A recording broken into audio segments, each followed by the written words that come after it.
Ailun mustakbir, orang miskin yang sombong. Bayangin tuh orang miskin sombong.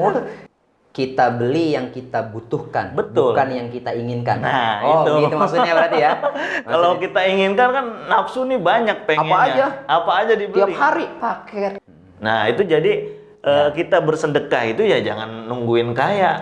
Oke. Gitu kan. Karena banyak orang begitu perspektifnya. Wow, gue rajin tahajud, rajin sholat duha. Iya. Biar apa? Biar dapat rezeki. Itu kan nggak kerja. Iya, sama aja, Bang. Apa bedanya sama orang yang ke gunung Kemukus kalau kayak gitu? Banyak itu begitu.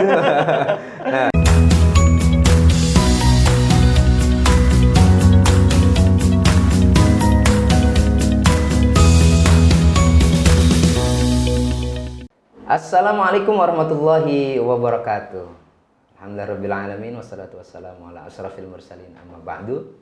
Sobat Ngobras yang dirahmati Allah Subhanahu wa taala, balik lagi ke acara kita yang kita tunggu-tunggu, acara yang mencerahkan, yaitu Ngobras, ngobrol asik syariah. Insyaallah saya akan selalu mendampingi dalam program ini, dan juga kita didampingi juga dengan seorang ustadz yang Masya Allah ini udah mulai jam terbangnya udah mulai khusus kemana-mana. Ya, kita sambut Ustadz Ahong. Assalamualaikum Ustadz. Waalaikumsalam. Maaf ya, sehat. Alhamdulillah. Sehat terus gitu ya. Masya Allah. Kayaknya jam terbang lagi naik terus nih. Oh, iya. Di TV naik, kan, media sosial naik, di YouTube apalagi, Masya Allah. Terbang terus tapi di situ-situ aja. Masya Allah. Sobat Ngobras yang dirahmati Allah Subhanahu wa taala, kali ini kita akan membicarakan tentang pamer hidup mewah. Kenapa? Karena di sana begitu banyak kita melihat ada orang yang hidupnya satu sisi memang dia punya segalanya sehingga tidak memikirkan orang di bawah. Ya, ini saya punya dan segala macamnya terserah saya dengan kehidupan saya. Tapi di sisi lain juga ada orang yang memang hidup dalam kesusahan. Nah, bagaimana Islam memahami tentang hal ini? Nah, nanti kita akan langsung bahas bersama Ustadz Ahong. Namun sebelum itu, kita saksikan terlebih dahulu video berikut ini.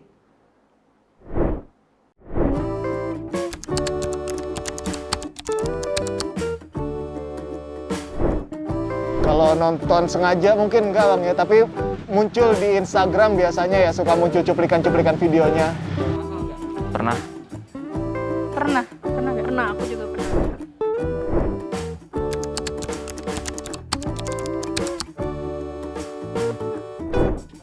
Ya menurut gue sih fair-fair aja, soalnya kayak itu kan kayak hasil kerja keras dia gitu kan.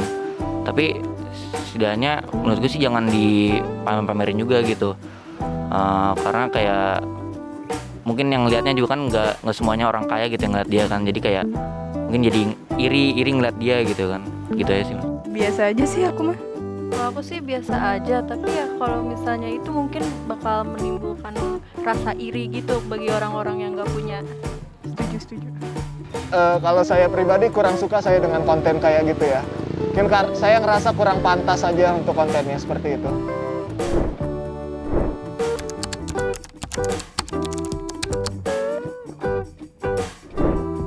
Setahu gue sih nggak boleh sih kalau dalam hal agama gitu. Setahu aku sih nggak boleh ya, karena pas itu sudah ada di ayat Al-Quran, tapi kurang tahu ayat yang mana. Tapi nggak boleh, situ dilarang sama Allah. Kalau menurut aku pamer harta itu juga nggak boleh sih, dilarang. Saya rasa agama manapun pasti ngelarang hal itu. Apalagi dalam Islam udah jelas itu kan, itu merupakan hal yang dilarang banget. Sobat Ngobras yang dirahmati Allah Subhanahu wa taala, tadi sudah kita tonton beberapa statement dari masyarakat. Bagaimana sih hidup mewah, kemudian pamer dengan hidup mewah. Apakah kita juga sebagai umatnya Nabi Muhammad SAW harus hidup mewahkah? Atau hidup sederhanakah? Atau kita hidup dengan kemiskinan? atau semacamnya? Bagaimana agama Islam memahami tentang hal ini? Nah, nanti kita akan langsung tanyakan kepada Ustadz Ahong. Gimana Ustadz? Langsung aja kita tanya. Gimana Ustadz nih, dari pertanyaan banyak nih Sobat Ngobras. Sebenarnya hidup kaya boleh apa enggak sih sebenarnya? Gitu loh. Ya. Pertama yang ingin saya katakan adalah kalau kita merujuk pada pribadi Rasulullah Shallallahu Alaihi Wasallam. Beliau itu ketika misalnya dicontohkan menikahi Siti Khadijah, itu bayarnya dengan unta emas. Unta emas mahar itu, ya? ya maharnya itu dengan unta emas. Unta merah. Unta merah. Unta merah. Nah, Unta emas mah yang itu Al-Baqarah. Al-Baqarah sapi ya. Iya, sapi emas. ini unta merah. Unta merah. Nah, Ya. unta merah tuh ya sekarang ya Lamborghini gitu, Lamborghini. Ferrari gitu Oke. ya. Ya jadi mewah banget lah ya waktu nikah sama Siti Aisyah. Waktu nikah sama Siti Khadijah. Iya. Tapi di sisi lain Rasulullah juga berdoa supaya ya Allah hidupkanlah aku dalam keadaan miskin dan matikan aku dalam keadaan miskin. Nah, terus kita harus di mana tuh? Apakah kita harus ngikutin yang Rasulullah kaya tadi, atau kita ngikutin Rasulullah yang minta dihidupkan dalam keadaan miskin, itu diwafatkan dia. dalam keadaan miskin? Nah, kaya miskin itu kan takdir. Oke. Kaya miskin takdir setelah tentunya kita berikhtiar. Kita nggak bisa milih jadi orang kaya, kita nggak bisa milih jadi orang miskin. Kalau kita sudah berikhtiar, gitu ya. Tapi di hadis lain, misalnya dalam riwayat Imam At-Tabrani itu disebutkan bahwasanya idza kana fi akhir zaman, nanti ketika akhir zaman ya mungkin termasuk saat ini, kita itu harus mempunyai dananir wad darohim. Dananir wad darohim di sini dinar dan dirham. Bukan berarti kita harus nyari dinar terus membuang rupiah, bukan. Artinya di sini kita harus memiliki uang yang mana uang tersebut kita gunakan untuk kepentingan dunia dan akhirat. Untuk amal soleh lah. Ya, gitu untuk ya? amal soleh. Oke. Makanya dalam Ihya Ulumuddin itu Imam Al-Ghazali membagi klasifikasi pentingnya punya harta. Kalau orang punya harta, itu kan bisa digunakan untuk ibadah. Ya. Artinya kita haji, itu kan perlu uang. Ya. Kita misalnya mau ziarah ke ulama-ulama, ke wali-wali, Perlu itu uang kan juga. perlu bensin, perlu Ya, mobil. betul. Itu harus ada uang juga. Ya. Bangun masjid juga Nah, ya. kan harus pakai uang. Betul, itu nanti yang kategori yang ketiga. Oh, gitu. Disebutkan oleh Imam Al-Ghazali dalam Ihya. Ya, itu yang kategori ketiga itu, kategori kedua dulu. Kategori kedua itu, ya kalau kita punya uang, kita bisa buka lapangan kerja dan bisa memberikan gaji pada karyawan kita. Manfaat kepada orang. Itu manfaatnya kepada manusia. Ada yang ketiga sifatnya manfaatnya itu untuk membangun sarana ibadah. pendidikan, Oh, sarana ibadah dan lain sebagainya. Fasilitas sosial, Fasilitas sosial, umum. fasilitas umum. Itu kalau kita punya uang. Kalau kita punya uang kan. Nah, kemudian kata sahabat Ali, orang yang kaya itu adalah orang yang tidak mempunyai keinginan. Ulang. Maksudnya gimana nih? Nah, Orang yang kaya, orang yang tidak mempunyai keinginan. Maksudnya apa tuh? Iya, dia punya harta banyak, tapi dia nggak hidup hedon. Oke. Oh, ini pengen beli, ini pengen beli. Berarti kita beli yang kita butuhkan, Betul. bukan yang kita inginkan. Nah, oh, itu. gitu maksudnya berarti ya. Kalau kita inginkan kan nafsu nih banyak pengennya. Apa aja dibeli. Tiap hari paket. Paket Asia.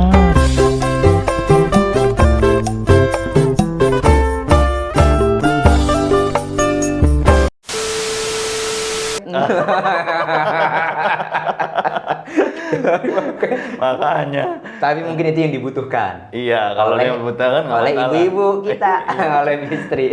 Itu nggak masalah kalau yang dibutuhkan, bukan yang diinginkan. Gitu. Nah, itu kata sahabat Ali. Iya. Jadi kaya ataupun tidak kita dalam kehidupan ini, yang terpenting adalah di hati kita itu tidak ada rasa hubud dunia, cinta akan hal-hal duniawi, yang mana bisa melalaikan kita terhadap berbagi terhadap sesama. Misalnya kita punya uang banyak tapi nggak mau berbagi, misalnya kayak gitu.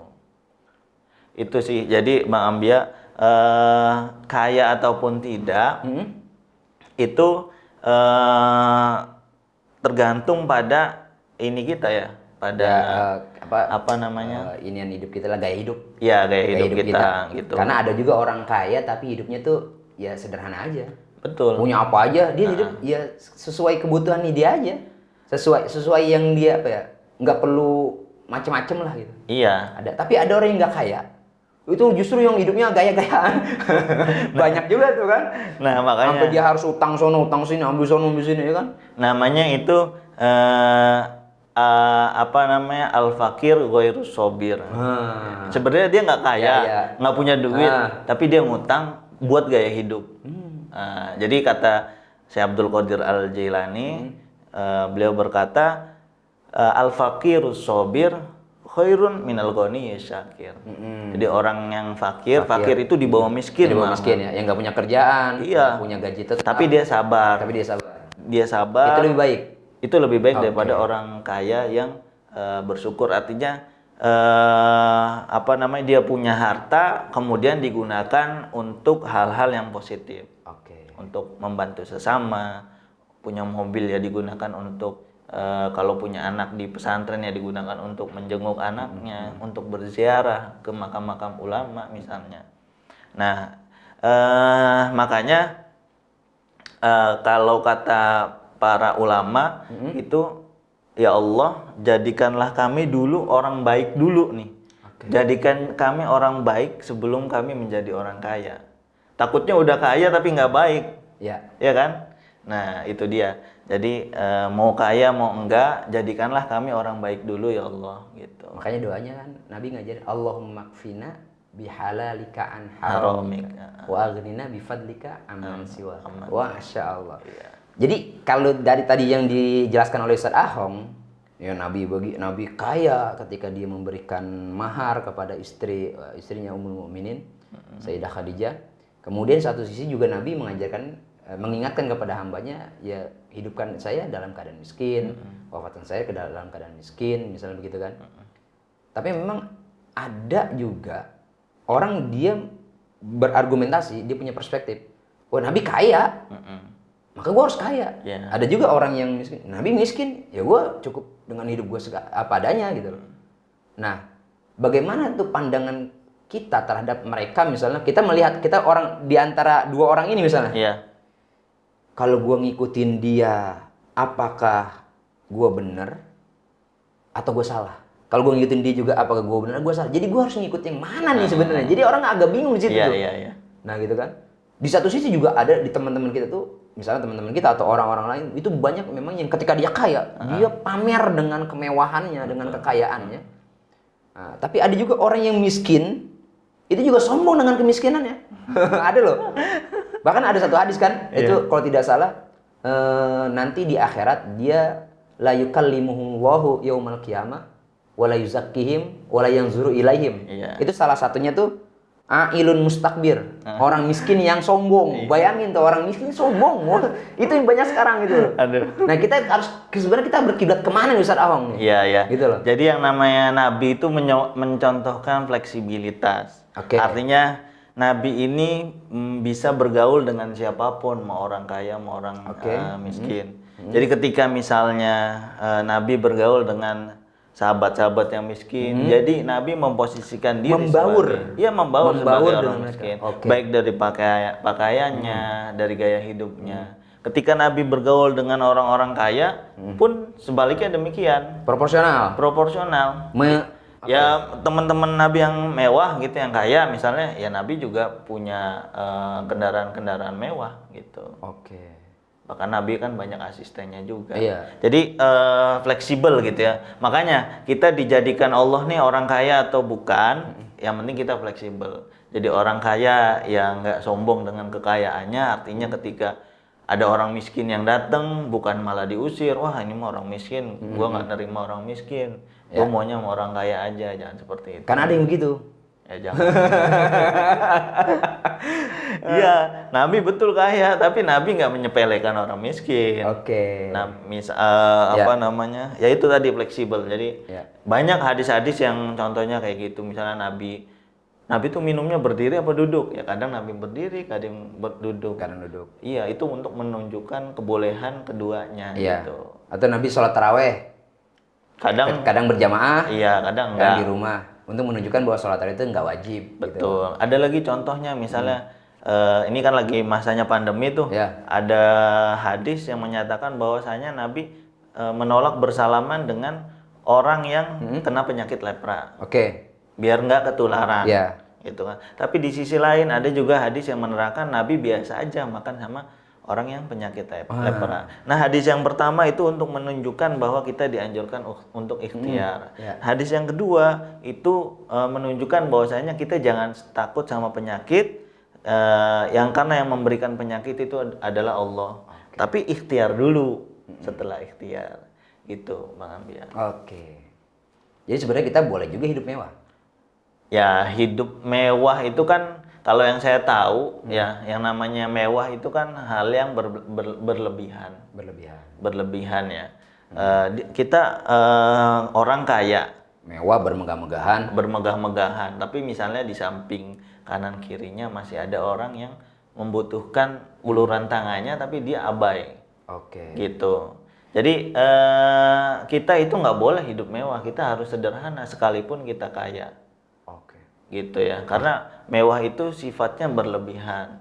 Wala tusrifu innallaha la yuhibbul musrifin, begitu. Sama seperti al-hakumut takatsur kan? Iya, Hidup bermegah-megahan itu ya bakal merusak. iya, al-hakumut takatsur. Hatta zurtumul maqabir itu ya itu memang karakteristik manusia sampai dia dipendam dalam tanah, dia akan berlomba-lomba bermegah-megahan. Iya. Handphone lu HP, handphone gue ini. Oh, gue nggak mau kalah, besok gue ambil handphone ini. itu. Besok ini. Sampai rumah tuh kalau kita buka pintunya aja udah bunyi. Kredit. Karena nggak mau kalah dia sama tetangganya. Iya, makanya kan kalau dia bermewah-mewahan tapi mengabaikan lingkungan sekitar gitu ya, apalagi misalnya diupload di medsos sehingga dilihat banyak orang, itu kan menimbulkan rasa kecemburuan, iri. Itu kan bikin hati orang lain tersakiti. Nah, bagaimana dengan begitu banyak orang yang ya kita sebutnya misalnya orang kayaknya gila banget crazy rich, gitu kan di mana-mana gitu kan. Kalau kita lihat kontennya kan kebanyakan ya sebenarnya pamer kemewahan. Bagaimana tuh menyikapinya tuh? Apakah boleh dalam Islam gitu loh? Apakah boleh dalam Islam dia fungsinya untuk memotivasi? Ayo dong, kayak dong, kayak gua dong, kayak gua. Misalnya bagaimana tuh posisi itu? Atau memang ini lo gua, ini rumah gua begini, oh gua makannya ini, gua ini. Gimana tuh memahaminya tuh? Iya, pertama kita lihat dulu apa itu pamer atau dalam bahasa agamanya riya. Riya, gitu oke. kan. Kata sahabat Ali yang dikutip oleh Imam Al-Ghazali dalam Ihya Ulumuddin, Ya. riya itu cirinya diantaranya misalnya kalau dilihat orang banyak Ya. itu dia semangat, tapi kalau yang lihat nggak ada dia nggak semangat. Oh, itu salah satu cirinya. Salah satu Oke. cirinya, begitu ya. Jadi kalau ada unsur-unsur seperti itu, ya itu bisa termasuk. Itu udah riya. dipastikan itu riya. Iya, tapi kan yang tahu orang yang Iya, bersangkutan iya, betul, gitu ya. Nah, tapi begini, kalau pamer konten kemewahan di Iya. media sosial, nah itu kan ada sudut pandang bahwasanya dia itu berprofesi atau mencari penghasilan. Oke. Ya kan? Kalau cuman pamer kemewahan untuk memanas-manasi orang lain, Ya. ya jelas itu nggak boleh. Oke. Tapi kalau misalnya ada sisi lain, dia pamer itu di-upload di kontennya segala kemewahan gitu Untuk ya. memotivasi orang misalnya. Kalau untuk memotivasi orang gitu kan, kalau orang termotivasi ya itu ada baik-baiknya aja. Ya, Itu karena kayak ini model tahadus binikmah. ya tahadus Gitu lah. binikmah. Tapi apa namanya, kita juga perlu melihat secara ya mungkin dampak sosialnya Oke, gitu ya. ya. Tadi Nah. itu ada orang yang nggak punya banget terus ngelihat orang lain kaya, kok gua susah banget dapetin duit. Nah, akhirnya dia berpikir untuk melakukan hal-hal kejahatan misalnya. Nah, itu kan ada dampak positif dan negatifnya. Secara etika juga kan kalau pamer kemewahan itu apa namanya? Ya kurang etis gitu, kurang etis. Oke. Jadi sebenarnya ya ada dua sisi tuh ya. Dua sisi. bermewah-mewahan juga kalau untuk memotivasi ya sah-sah saja. Tapi kalau terlalu berlebihan juga rasanya juga orang melihatnya nggak etis. nggak etis aja gitu. Betul. Jadi dari segi etis itu kita lihat ya. Nah, tapi memang kalau hidup sederhana aja, Ustaz Ahong, atau kita hidup dalam keadaan miskin atau sederhana ke bawah lah gitu ya. Terus yang mau kita nggak bisa bantu orang dong, gitu loh. Kan yang bantu orang tuh harus orang kaya, gitu loh. Yang bangun masjid orang kaya, yang bangun jembatan orang kaya. Untuk ibadah aja kita harus kaya, untuk haji aja harus punya uang, gitu loh. Untuk beberapa hal umroh aja kan harus pakai uang gitu kan. Dan beberapa ibadah itu kita harus topang juga dengan uang. Nggak bisa juga kita hidup sederhana atau miskin aja nggak bisa. Gimana pandangannya? Iya, tadi kan dikatakan bahwasanya al-fakir as-sobir. Orang fakir yang bersabar itu lebih baik daripada orang miskin yang daripada orang kaya yang bersyukur. Nah, dalam artinya sebenarnya orang fakir yang bersabar misalnya dia sebenarnya ada yang bisa dimakan, kemudian dia bagi dua. Misalnya ada nasi ya kita contohan yang sederhana, ada nasi 1 piring, gitu kan. Ada nasi 1 piring, sebenarnya buat makan sendirian nih udah cukup kenyang gitu ya. Tapi dia melihat ada temannya, ada orang lain yang juga butuh gitu. Nah, dia bagi setengahnya aja tuh. Dia bagi setengahnya, dia berbagi. Nah, itu bahkan masuk dalam ayat lan tanalul birra hatta tunfiqu mimma tuhibbun. Surat Ali Imran. Tidak dikatakan seseorang itu mendapatkan kebaikan sampai dia menginfakkan, menyedekahkan harta yang dia sedang sukai. Kan yang sedang disukai ini nggak harus sesuatu yang mewah. Dengan setengah nasi aja dibagikan ke orang lain yang sedang membutuhkan, padahal kalau dia makan sepiring itu bisa kenyang kan, enak gitu. Tapi dia bagiin. Nah, itu jadi kita bersedekah itu ya jangan nungguin kaya. Gitu kan. Alladzina yunfikuna fis sarra'i wad dharra. Oh gitu ya. Ada di Al-Qur'an kan ada. Iya, kita jangan nunggu kaya dulu ya baru mau ngeluarin infak. Entar gue kalau udah kaya gue baru sedekah, gue baru mau miskin. Justru dari kemiskinan itu kita bersedekah, datang kekayaan. Mudah-mudahan. Nah, apakah juga ibadah membuat kita kaya? Ya kan? Apakah kita juga ibadah yang membuat kita kaya? Jadi yang namanya ibadah itu bukan untuk mencari kekayaan. Karena banyak orang begitu perspektifnya. Wow, gue rajin tahajud, rajin sholat duha. Biar apa? Biar dapat rezeki. Itu kan nggak kerja. Iya, sama aja kok. Apa bedanya sama orang yang ke Gunung Kemukus kalau kayak gitu? Banyak itu begitu.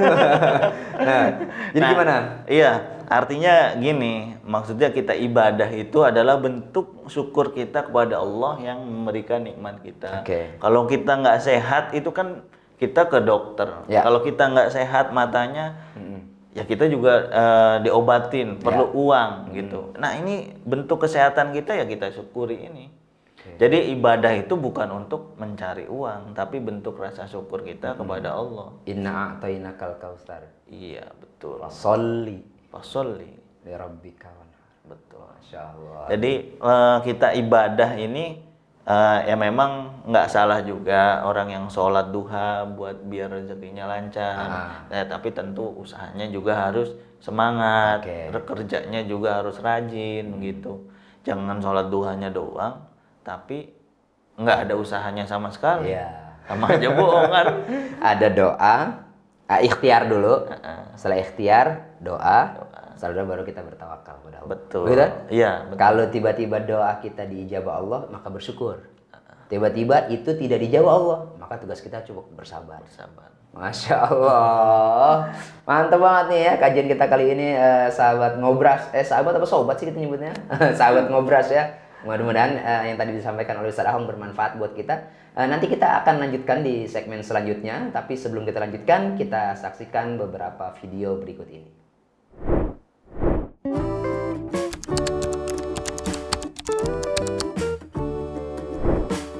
Oh ya, Ustadz mau tanya dong, kalau misalnya ada nggak sih ayat dan hadis di Al-Quran yang mengecam orang-orang yang suka pamer harta? Ustadz, saya mau nanya dong. Kira-kira boleh nggak ya kita untuk infak atau menyumbangkan ke orang lain itu dengan menggunakan barang-barang yang mewah? Ustadz mau nanya dong, ada gak doa untuk biar cepat kaya?